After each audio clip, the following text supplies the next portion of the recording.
ಹೆಚ್ಚು ಲೈಕ್ ಮಾಡಿದ ಹಾಗೆ ನಮಗೆ ಹೆಚ್ಚು ಪ್ರೋತ್ಸಾಹ ಸಿಗುತ್ತೆ ನಿಮಗೆ ಇನ್ಫಾರ್ಮೇಶನ್ ಕೊಡೋದಕ್ಕೆ. ವಿಡಿಯೋ ಸ್ಕಿಪ್ ಮಾಡದೆ ಕೊನೆವರೆಗೂ ನೋಡಿ. ಮತ್ತು ನೀವಿನ್ನೂ ನಮ್ಮ ಚಾನಲ್ಗೆ ಸಬ್ಸ್ಕ್ರೈಬ್ ಆಗಿಲ್ಲ ಅಂದರೆ ಫಸ್ಟು ಸಬ್ಸ್ಕ್ರೈಬ್ನ ಮಾಡ್ಕೊಳ್ಳಿ. ವಿಡಿಯೋ ನೋಡ್ತಿರೋ ಬಟ್ ಸಬ್ಸ್ಕ್ರೈಬ್ನ ಮಾಡ್ಕೊಳ್ಳೋದಿಲ್ಲ.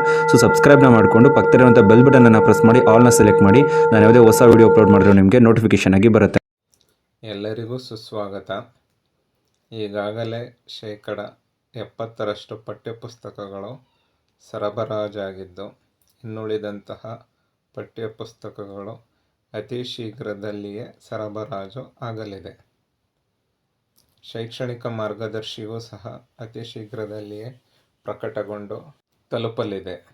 ಆದರೆ ಕೆಲವು ದಿನಪತ್ರಿಕೆಗಳಲ್ಲಿ ಶಾಲೆ ಆರಂಭವಾಗುವುದರೊಳಗೆ ಪಠ್ಯಕ್ರಮ ಸಿದ್ಧಪಡಿಸುವಂತೆ ಅಧಿಕಾರಿಗಳಿಗೆ ಸೂಚನೆ.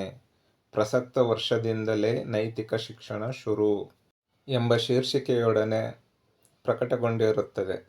ಇದನ್ನು ಕೆಲವರು ಸಂತೋಷದಿಂದ ಸ್ವಾಗತಿಸಿದರೆ, ಈಗಾಗಲೇ ಶೈಕ್ಷಣಿಕ ವರ್ಷ ಪ್ರಾರಂಭವಾಗುತ್ತಿರುವುದರಿಂದ ಪಠ್ಯಕ್ರಮ, ಪಠ್ಯವಸ್ತು, ಪಠ್ಯಪುಸ್ತಕಗಳು ಸಿದ್ಧವಾಗುವುದು ತಡವಾಗಬಹುದೆಂದು ಆತಂಕವನ್ನು ವ್ಯಕ್ತಪಡಿಸಿರುತ್ತಾರೆ.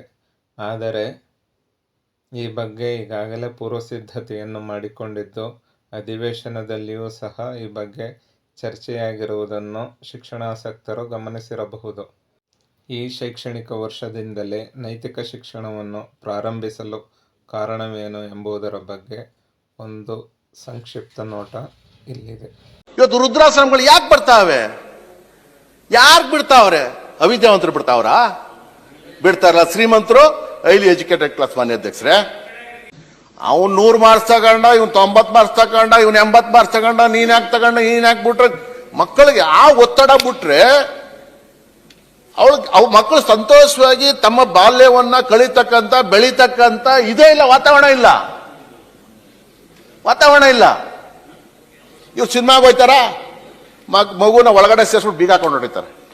ತರಕಾರಿ ತರಕ್ ಹೋಯ್ತಾರ, ಬೀಗ ಹಾಕೊಂಡು ಹೊರಟಾಯ್ತಾರೆ.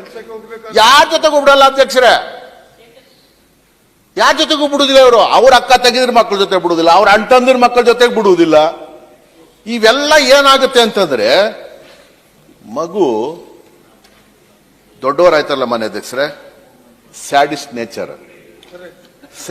ನೇಚರ್ ಅಂತವರು ನಮ್ಮ ನಡುವೆನೆ ಸುಮಾರು ಜನ ನಾನು ನೋಡ್ತಾ ಇದ್ದೀನಿ. ಸುಮಾರು ಜನ ನೋಡಿದ್ದೀನಿ ನಾನು. ಅಲ್ಲ, ಮೊನ್ನೆ ಸಿದ್ದರಾಮಯ್ಯ మన ಸಿಎಂ ಕೂಡ ಇದರಲ್ಲಿ ಹೇಳಿದ್ದಾರೆ, ಒಂದು ನೈತಿಕ ಶಿಕ್ಷಣನ ಕೊಟ್ಟು ಬಜೆಟ್ ಅಲ್ಲಿ ಕೂಡ ಹೇಳಿದ್ದಾರೆ. ನಮ್ಮ ಬದು ಬಂಗಾರಪ್ಪನವರು ಕೂಡ ಅದ್ರ ಬಗ್ಗೆ ಉತ್ಸುಕರಾಗಿದ್ದಾರೆ. ಆದ್ರೆ ಉತ್ಸುಕರಾಗಿದ್ದಾರೆ. ಟೆಕ್ನಿಕಲ್ ಟೀಮ್ ಅವ್ರ ಜೊತೆಗೆ ಮಾತಾಡಿ, ಇದು ಬಹಳ ಅವಶ್ಯಕತೆ. ನಾವೆಲ್ಲ ಸ್ಕೂಲಲ್ಲಿ ಇರ್ಬೇಕಾದ್ರೆ ಮಾರಲ್ ಸೈನ್ಸ್ ಅಂತ ಇತ್ತು, ಜನರಲ್ ನಾಲೆಡ್ಜು ಎಲ್ಲ. ಇವಾಗಿಲ್ಲ, ಅದನ್ನ ತರ್ತಕ್ಕಂಥದ್ದು ಅವಶ್ಯಕತೆ ಇರ್ತಕ್ಕಂಥ ನಿರ್ಧಾರಗಳನ್ನ ನಾನು ತಗೊಂಡು ಬರೀ ಮಾರಲ್ ಸೈನ್ಸ್ ಒಂದು ವಾರಕ್ಕೆ ಒಂದು ಸಬ್ಜೆಕ್ಟ್ ಮಾತ್ರ ಅಲ್ಲ ಸಭಾಪತಿಗಳೇ, ಪರೀಕ್ಷೆನೂ ಇಡಬೇಕು. ಒಂದ್ ನಿಮಿಷ ಮಾರಲ್ ಎಜುಕೇಶನ್ ಅಂದ್ರೆ ಪರ್ಟಿಕ್ಯುಲರ್ ಟೀಚರ್ ಹೇಳ್ಬೇಕಂತಿಲ್ಲ, ಎಲ್ಲರೂ ಶಿಕ್ಷಕರಿದ್ದಂಥವ್ರು ಇರ್ತದೆ. ಈಗ ಶ್ರವಣ್ ಕುಮಾರ್ ಯಾರು, ತಂದೆ ತಾಯಿ ಅಂದ್ರೆ ಋಣ ಅಂದ್ರೇನು, ಇನ್ನೊಂದು ಹಾಕಿದ್ವಿ ನೋಡಿ ಎಲ್ಲರ ಫೈಲ್ನಲ್ಲಿ. ಒಂದು ಪೀರಿಯಡ್ ಯಾರು ವಾರಕ್ಕೆ ಒಂದು ಪೀರಿಯಡ್ ಒಂದು ಕ್ಲಾಸಿಗೆ ಮಾಡಿದ್ರೆ ಒಳ್ಳೇದಾಗ್ತದೆ. ಇಲ್ಲ, ಅದನ್ನ ನೋಡಿ ಹೀಗೆ ಅಗತ್ಯ ಪೂರ್ವ ಸಿದ್ಧತೆಯೊಡನೆ ಈ ಶೈಕ್ಷಣಿಕ ವರ್ಷದಿಂದ ನೈತಿಕ ಶಿಕ್ಷಣವನ್ನು ಪ್ರಾರಂಭಿಸುತ್ತಿರುವುದಾಗಿ ಈಗಾಗಲೇ ಮಾನ್ಯ ಶಿಕ್ಷಣ ಸಚಿವರು ತಿಳಿಸಿರುತ್ತಾರೆ. ಈ ದಿನಪತ್ರಿಕೆಯಲ್ಲಿರುವಂತಹ ವರದಿಯ ಆಧಾರದ ಮೇಲೆ ಪ್ರಾಥಮಿಕ ಹಂತದಲ್ಲಿ ಆರಂಭ ಅಂತ ತಿಳಿಸಿದ್ದಾರೆ. ನೈತಿಕ ಶಿಕ್ಷಣವನ್ನು ಏಕಕಾಲಕ್ಕೆ ಎಲ್ಲ ತರಗತಿಗಳಿಗೂ ವಿಸ್ತರಣೆ ಮಾಡಿದರೆ ನಿರ್ವಹಣೆ ಕಷ್ಟವಾಗುತ್ತದೆ. ಆದ್ದರಿಂದ ಹಂತ ಹಂತವಾಗಿ ನೈತಿಕ ಶಿಕ್ಷಣವನ್ನು ವಿಸ್ತರಿಸುವುದು ಸೂಕ್ತ ಎನ್ನುವ ಅಭಿಪ್ರಾಯವನ್ನು ತಜ್ಞರು ನೀಡಿದ್ದಾರೆ. ಪ್ರಸಕ್ತ ವರ್ಷದಿಂದ 1ನೇ ತರಗತಿಯಿಂದ 5ನೇ ತರಗತಿಯವರೆಗೆ ನೈತಿಕ ಶಿಕ್ಷಣ ಆರಂಭಿಸಿ, ಅಂದರೆ ಈ ವರ್ಷ 1ರಿಂದ 5ನೇ ತರಗತಿಯವರೆಗೆ ನೈತಿಕ ಶಿಕ್ಷಣದ ಪಾಠಗಳು ಇರುತ್ತೆ. ಬಳಿಕ ಮುಂದಿನ ವರ್ಷ ಉಳಿದ ತರಗತಿಗಳಿಗೆ ಆರಂಭಿಸುವುದು ಸೂಕ್ತ ಎನ್ನುವ ಮಾತುಗಳು ಕೇಳಿಬಂದಿವೆ. ಇನ್ನು ಕೆಲವರು LKGಯಿಂದ ಪ್ರಾರಂಭವಾಗಲಿ ಎನ್ನುವ ಅಭಿಪ್ರಾಯವನ್ನು ವ್ಯಕ್ತಪಡಿಸಿದ್ದಾರೆ. ಯಾವ ರೀತಿ ಮಾಡಿದರೆ ಸೂಕ್ತ ಎನ್ನುವ ಬಗ್ಗೆ ಮತ್ತೊಂದು ಸುತ್ತಿನ ಸಭೆ ನಡೆಸಲು ಶಿಕ್ಷಣ ಇಲಾಖೆ ತೀರ್ಮಾನಿಸಿದೆ ಎನ್ನಲಾಗಿದೆ. ಹೆಚ್ಚುವರಿ ಅನುದಾನ ಅಗತ್ಯ. ವಾರಕ್ಕೆ ಕನಿಷ್ಠ 1 ತರಗತಿಯನ್ನು ನೈತಿಕ ಶಿಕ್ಷಣಕ್ಕೆ ಮೀಸಲಿಡಲು ತೀರ್ಮಾನಿಸಿರುವುದರಿಂದ ಪಠ್ಯಪುಸ್ತಕ ಸೇರಿದಂತೆ ಶಾಲೆಗಳಲ್ಲಿ ಕೆಲ ವಸ್ತುಗಳು ಅಗತ್ಯ ಇವೆ. ಆದ್ದರಿಂದ ಇದಕ್ಕೆ ಹೆಚ್ಚುವರಿ ಅನುದಾನ ಬೇಕಾಗಬಹುದು ಎಂದು ತಜ್ಞರು ಹೇಳಿದ್ದಾರೆ. ಈ ಸಂಬಂಧ ಮುಖ್ಯಮಂತ್ರಿ ಸಿದ್ದರಾಮಯ್ಯ ಅವರೊಂದಿಗೆ ಸಚಿವ ಮಧು ಬಂಗಾರಪ್ಪ ಚರ್ಚಿಸಿದ್ದು, ಸಿದ್ದರಾಮಯ್ಯ ಅವರು ಸಕಾರಾತ್ಮಕವಾಗಿ ಸ್ಪಂದಿಸಿದ್ದಾರೆ ಎಂದು ಮೂಲಗಳು ತಿಳಿಸಿವೆ. ಅಂದರೆ ಈಗಾಗಲೇ ಎಲ್ಲ ಅಗತ್ಯ ಸಿದ್ಧತೆಗಳು ಆಗಿದ್ದು, ವಾರದಲ್ಲಿ ಕನಿಷ್ಠ ಒಂದು ತರಗತಿಗೆ ಒಂದು ದಿನ ನೈತಿಕ ಶಿಕ್ಷಣಕ್ಕಾಗಿ ಮೀಸಲಿಟ್ಟು ನೈತಿಕ ಶಿಕ್ಷಣವನ್ನು ಮಕ್ಕಳಿಗೆ ಬೋಧಿಸಿ ಮಕ್ಕಳಲ್ಲಿ ನೈತಿಕ ಮೌಲ್ಯವನ್ನು ಹೆಚ್ಚಿಸಲು ಗುರಿಯನ್ನು ಹಾಕಿಕೊಂಡಿರುತ್ತಾರೆ. ಇದಿಷ್ಟು ಒಂದು ಪತ್ರಿಕೆಯಲ್ಲಿನ ವರದಿಯಾದರೆ, ಮತ್ತೊಂದು ಪತ್ರಿಕೆಯಲ್ಲಿ ಮುಖ್ಯಮಂತ್ರಿಗಳು ಶಾಲೆಗಳಲ್ಲಿ ನೈತಿಕ ಶಿಕ್ಷಣ ನೀಡಬೇಕು ಎಂದು ಸೂಚಿಸಿದ್ದು, ಈ ಬಗ್ಗೆ ಮೇಲ್ಮನೆಯಲ್ಲಿಯೂ ದೊಡ್ಡ ಮಟ್ಟದಲ್ಲಿ ಚರ್ಚೆಯಾಗಿದೆ.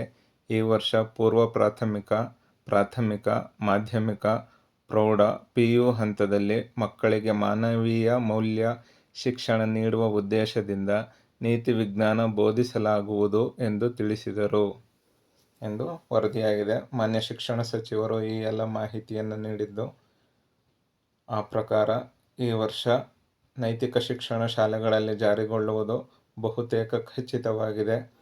ಈ ಬಗ್ಗೆ ಹಲವಾರು ವರದಿಗಳು ಪ್ರಕಟವಾಗಿದ್ದು, ಆ ಎಲ್ಲ ವರದಿಗಳ ಲಿಂಕನ್ನು ಡಿಸ್ಕ್ರಿಪ್ಷನ್ ಬಾಕ್ಸ್ನಲ್ಲಿ ಹಾಕಿರ್ತೀನಿ. ಆಸಕ್ತಿ ಇರೋರು ಆ ಲಿಂಕ್ಗಳನ್ನ ನೋಡಿ ಸಂಪೂರ್ಣ ಮಾಹಿತಿಯನ್ನು ಪಡೆದುಕೋಬಹುದು. ನಮ್ಮ ಶಾಲೆಗಳಲ್ಲಿ ಜೀವನ ಕೌಶಲ್ಯಗಳ ಜೊತೆಗೆ ನೈತಿಕ ಶಿಕ್ಷಣವನ್ನು ನೀಡುತ್ತಿರುವುದರಿಂದ ಎಲ್ಲ ಪೋಷಕರು ಧೈರ್ಯವಾಗಿ ತಮ್ಮ ಮಕ್ಕಳನ್ನು ಸರ್ಕಾರಿ ಶಾಲೆಗಳಿಗೆ ಸೇರಿಸಬಹುದಾಗಿರುತ್ತದೆ. ಧನ್ಯವಾದಗಳು.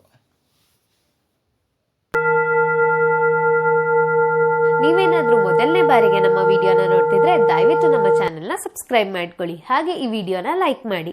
ನೀವು ಹೆಚ್ಚು ಲೈಕ್ ಮಾಡಿದ ಹಾಗೆ ನಮಗೆ ಹೆಚ್ಚು ಪ್ರೋತ್ಸಾಹ ಸಿಗುತ್ತೆ ನಿಮಗೆ ಇನ್ಫಾರ್ಮೇಶನ್ ಕೊಡೋದಕ್ಕೆ. ವಿಡಿಯೋ ಸ್ಕಿಪ್ ಮಾಡದೆ ಕೊನೆವರೆಗೂ ನೋಡಿ. ಮತ್ತು ನೀವಿನ್ನೂ ನಮ್ಮ ಚಾನಲ್ಗೆ ಸಬ್ಸ್ಕ್ರೈಬ್ ಆಗಿಲ್ಲ ಅಂದರೆ ಫಸ್ಟು ಸಬ್ಸ್ಕ್ರೈಬ್ನ ಮಾಡ್ಕೊಳ್ಳಿ. ವಿಡಿಯೋ ನೋಡ್ತಿರೋ ಬಟ್ ಸಬ್ಸ್ಕ್ರೈಬ್ನ ಮಾಡ್ಕೊಳ್ಳೋದಿಲ್ಲ. ಸೊ ಸಬ್ಸ್ಕ್ರೈಬ್ನ ಮಾಡಿಕೊಂಡು ಪಕ್ಕದಲ್ಲಿರುವಂಥ ಬೆಲ್ ಬಟನನ್ನು ಪ್ರೆಸ್ ಮಾಡಿ ಆಲ್ನ ಸೆಲೆಕ್ಟ್ ಮಾಡಿ. ನಾನು ಯಾವುದೇ ಹೊಸ ವಿಡಿಯೋ ಅಪ್ಲೋಡ್ ಮಾಡಿದ್ರು ನಿಮಗೆ ನೋಟಿಫಿಕೇಶನ್ ಆಗಿ ಬರುತ್ತೆ.